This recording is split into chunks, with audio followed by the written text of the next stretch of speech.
Mahilig ka bang maglaga ng mais? At minsan ay iniinom mo pa nga ang sabaw ng pinaglagaan nito, sapagkat maraming araw itong dalang benepisyo.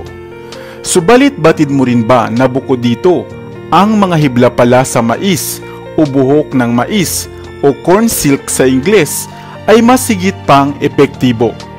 Kaya naman halika at ating talakayin sa videong ito ang mga benepisyong dala ng buhok ng mais. Hello, what's up? Your best here.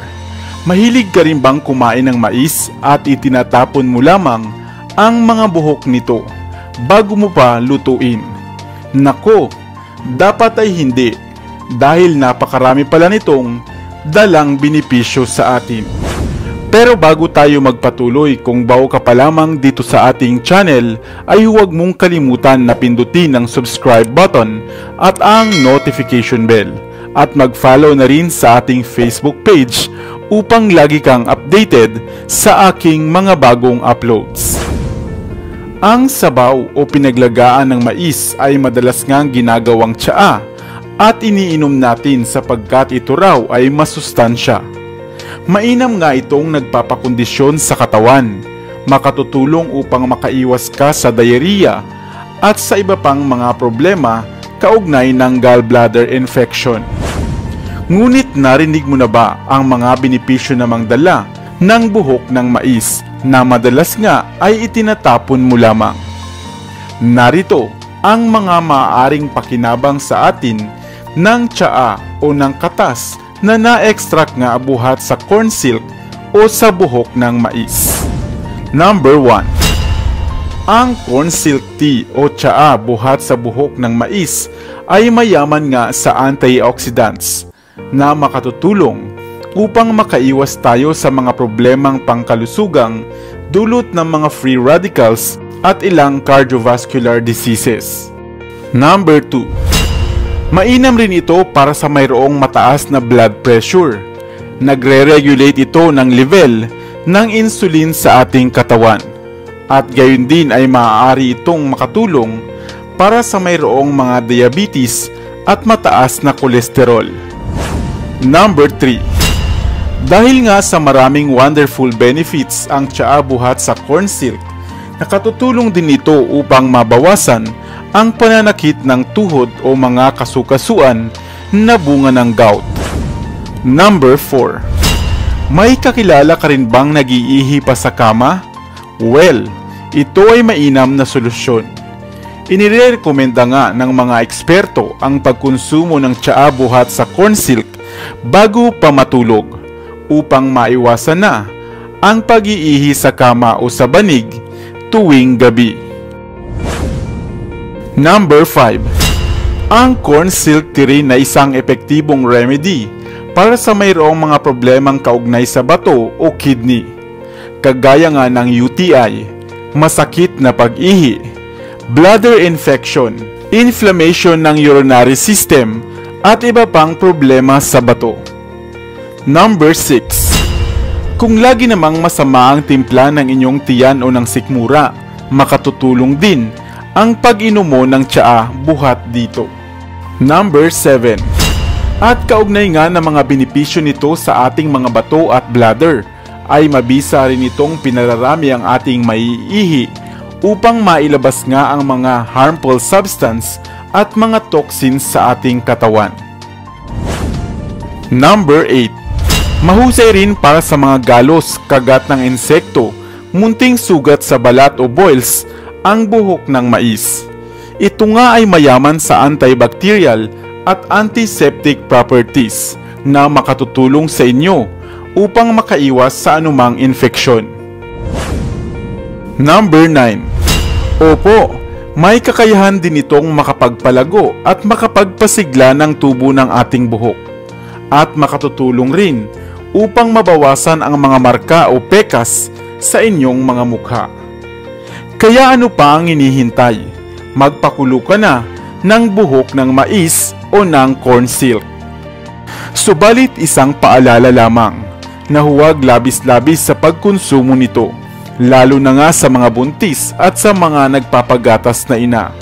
At gayon din naman sa mayroong mga iniinom na maintenance na gamot sapagkat maaari nitong mapigil ang effectiveness ng gamot na inyong iniinom. Sana ay may bago kang natutunan sa videong ito.